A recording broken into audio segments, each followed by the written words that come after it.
future of this program is absolutely a Paralympic gold medal. I believe that wholeheartedly. I believe that we have the skill to have had one gold at World Championships and that was an option. And I mean, someone wins, someone loses, so ultimately falling short, but I think we're better since then already. Though fully in play now, golden goals would have seemed like a far-fetched idea a decade ago. To say the program was in flux when Heidi Peters joined the team is an understatement. When I joined the team, they were pretty much, I would say, in a rebuilding stage. It was spring of 2013, and they had not qualified for the London 2012 games, so a lot of girls retired, almost the whole team after that. And yeah, there were probably 4 girls maybe like in the program kind of at that point. Like they couldn't even really travel and compete. They went to play with the US in exhibition, and they would like have to borrow players and stuff. Couldn't even make a roster, so it was a very in-between time. And then I joined and a few other girls in that same year, so kind of got back to like maybe like 8 players-ish, like still totally rebuilding, not even really a team or a roster. And then we just slowly started to gain more and more players. As you would expect, the gains have been incremental for the team, but there is one real catalyst for growth that Captain Danielle Ellis and the rest of the veterans believe had the biggest impact. That is the arrival of Coach Nicole Ban and the high-performance culture she brought with her in 2015. Are we good in this rotation? We're gonna go to the second lineup on the board. She's a really strong, independent woman who's just really fighting for women in sports, para-sports. She's an advocate for anybody and everybody that needs one. And on top of that, she's honestly, I think, the best sitting volleyball coach there is in the world right now. I think she brings technically and tactically so much information. We cannot think seam cross court. That's not seam, that's cross. We know the difference? Seam, bury it to 6. Straight down. She came from the standing indoor, but she's really adapted to the sitting game. You know, she's not a cookie cutter kind of coach. Find yourself against each of these servers. We're just going over tendencies. I don't think I knew what I was doing when I took over the team, but I was an assistant coach in 2015 when I started. And right before the Toronto Para-Pan Am Games, I was told by the head coach, actually, I'm not gonna head coach, you're going to head coach. So going into the biggest event, it's a qualifier for the Rio Paralympics, I was the head coach. My first ever set, we lost 25-1 to the USA. So that was humbling, to say the least. I didn't know what I was getting myself into. I was like, I've never done this in my life. I hate losing. But I don't know if I had a goal as far as outcome, but it was at that moment, how do we qualify for the Rio Paralympics? Because this is a start. This is something that this group can hold on to. This is something that we can believe in and something we can grow toward together. And we did qualify for those Paralympic Games in Toronto at the Para-Pan Am Games. And it was the start of something incredible. Canada wins in 3 sets and advances. And once we went to those Rio Games, we got 7th. And then it was just like, okay, how do we move up from here? How do we improve our world ranking? As Danielle noted, Nicole's background was playing able-bodied indoor volleyball. And initially, it was certainly a significant leap to start coaching disabled players in an adapted sport. I sat down and played with them because there wasn't so many people there. And I was like, this is hard. I kept being like, move your feet. Oh, no, use your head. Like I was so confused. And I think just that like fighter in me that I love to accept a challenge, like one really embraced that it was something new, but it was the people that had me coming back and the athletes and making those connections and just really being curious and asking questions. I love to ask questions. I would never at that time say like, hey, get your legs off, let's go. Now that's normal language for me, but I was like so unsure with the prosthetics and what to say. That's a great set. And you try to go off the hands. That's the one we want. It's so interesting talking about her. I did not know her before she was my head coach, so I don't know really who she was before, but I would very confidently say that she's also changed a lot in this program, and she never was a person who would see herself in parasport, ever thought that this is where she would be. I think that we've softened her a lot, and I think she's grown a lot in this program. The point of that is I think it's a huge balance between seeing the person, supporting the person, and also supporting the athlete, and like she does that both so beautifully. She first practice immediately sat down on our level. We play sitting volleyball, sitting on the ground, like got to know us, got to know our stories. Truly is one of my closest friends and values each of us so highly. She's the person who's been in the hospital with me the most, like through issues I've had after my amputation. Like she's in the emergency room with us. Like she's values us so highly and regards us so highly individually that she can push us so hard on court because that like trust and foundation is there. People want to know that you care before they care what you know. That's really, really important. And that's something that, yes, I'm a hard coach and I'll tell you, I'm straight up. Like, you need to do this better, you need to do this better, but then later we can have a conversation about it, we can hug about it, we can cry about it, we can do whatever we need to do because I truly have their back at the end of the day, and that connection goes so far beyond sport. And it's maybe a little bit different in parasport. I think before on the indoor side when I was coaching or I was playing, there's this hierarchy, right? The coach is up here and everyone's down here. I don't want to do that. I want to be right here beside you. I want to be learning from you as much as you're learning from me. And to me, yeah, that does come from a personal connection.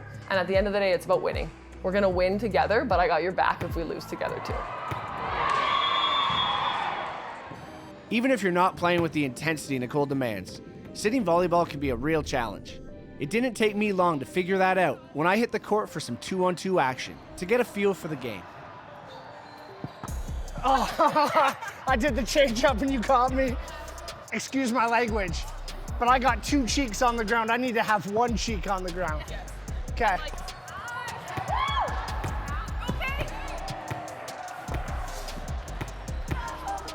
We're the best. We're the best.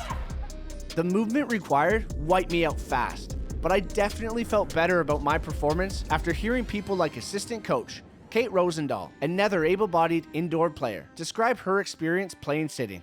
It's honestly brutal on your body. Every time I sit down, well, obviously I don't train as much as they do, but like your hands go numb, your shoulders are so tight, like your traps are so sore. It's really difficult to remember to like keep your hands on the floor too, because in indoor volleyball, like you're always talking about like play with your hands up, keep your hands up, essentially so you don't get packed in the face as you play the ball high. But in sitting volleyball, you have to remember to keep your hands down so you can move more. There's just a large emphasis on moving prior to playing the ball, which is talked about in indoor, but it's definitely a skill maybe like taken for granted. You get athletes that are, like really high quality athletes that have played a lot of stabbing indoor, are really good at the sport, and then they come in and all they're doing is flailing around and laying on their back and trying to play the ball. So definitely figuring out how to move and get your hands on the ground and like be in that ready position early enough to be able to play the ball is probably the biggest hurdle to overcome. While the challenge to perform is one thing, difficulties are by no means bound by the court's painted lines. For Heidi, competing at the 2016 Rio Games was an incredible experience, but she found being thrust into a spotlight suddenly stirred up some old demons. I just like really struggled with like body image and like body dysmorphia like growing up, and like I would never have considered myself high performance at all. I just played volleyball because it was my favorite sport, but like when I joined the team, it was rebuilding, as I said, and just like was in a very still formative like time of my life, like 18 to 21-ish, and we weren't like high performance, I would say then at all. Really just good vibes playing volleyball. So the pressure that came like after Rio that I put on myself, it just was like too much for me. I was like, I just wanted to like shy away from like working hard and like that potential. I'm like, that's not me. I can't like be in the gym like this long. I can't like do this. I don't want to like lift weights.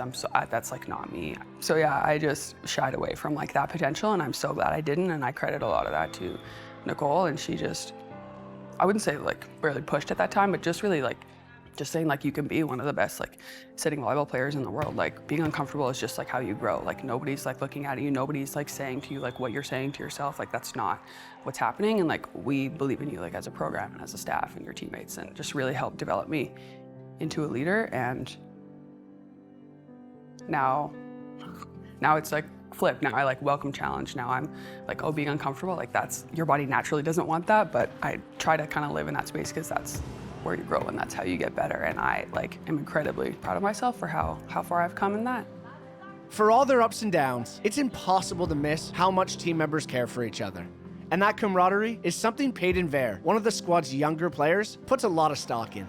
We always find a way to connect with each other. We're really understanding when somebody needs a moment to themselves, but we're really good at recouping and bringing ourselves back together to compete. And I think our team is one thing that really stands out is how close we are compared to other teams around the world.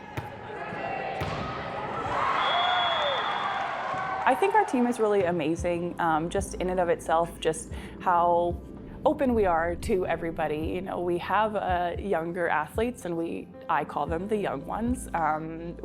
They're not that young anymore. You know, on and off the court, it's really amazing. I think we're all really strong individuals and bring that, and I think that's really, you know, what sets our team apart as well. Combine that solidarity with a huge helping of skill, dedication, and high-level guidance, and the conversation inevitably reverts back to the sky's the limit potential this team possesses.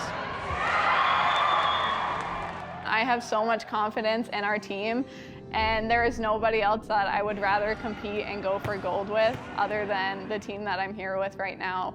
I really think that we can bring it all, and we have a very good chance of winning. The future holds great things for this program, but we will qualify for the Paris Paralympics in 2023. That is our goal. In this year, we will qualify for the Paralympics, and in 2024, we'll be on a podium with a Paralympic medal.